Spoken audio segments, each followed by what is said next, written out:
from St. Columban Abbot.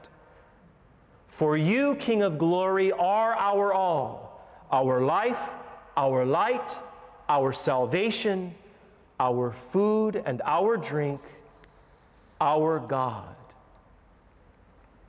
Now on that note, that Eucharistic note, or that Eucharistic theme, if you will, let's turn to Evangelium Vitae, paragraph number 25. Pope John Paul II says this: "It is from the blood of Christ that all draw the strength to commit themselves to promoting life.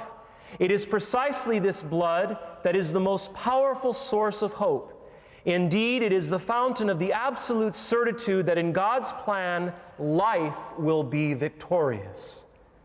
And death shall be no more," quoting Revelations chapter 21, verse 4, "and death shall be no more," exclaims the powerful voice which comes from the throne of God in the heavenly Jerusalem.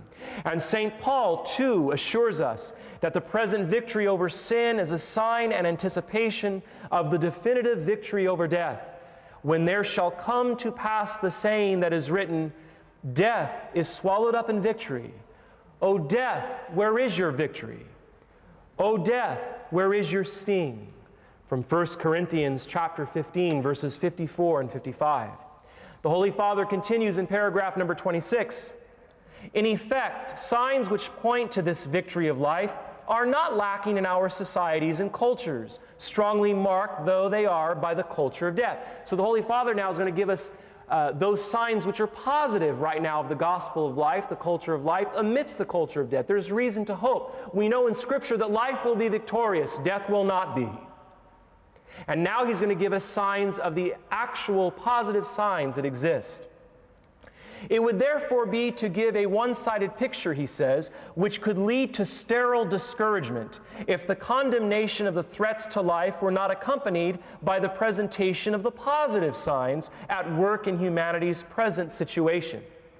Unfortunately, it is often hard to see and recognize these positive signs, perhaps also because they do not receive sufficient attention in the communications media.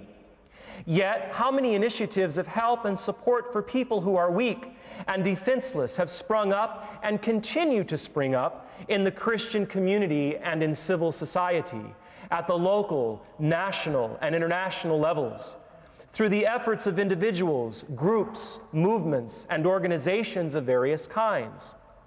There are still many married couples, for example, who with a generous sense of responsibility are ready to accept children as, quote, "the supreme gift of marriage," end quote.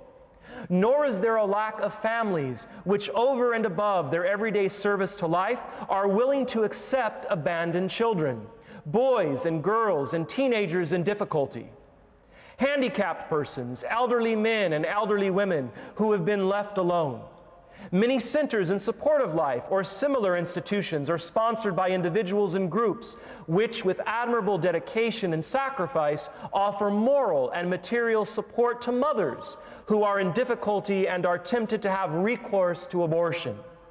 Increasingly, also, there are appearing in many places groups of volunteers prepared to offer hospitality to persons without a family, who find themselves in conditions of particular distress or who need a supportive environment to help them to overcome destructive habits and discover anew the meaning of life.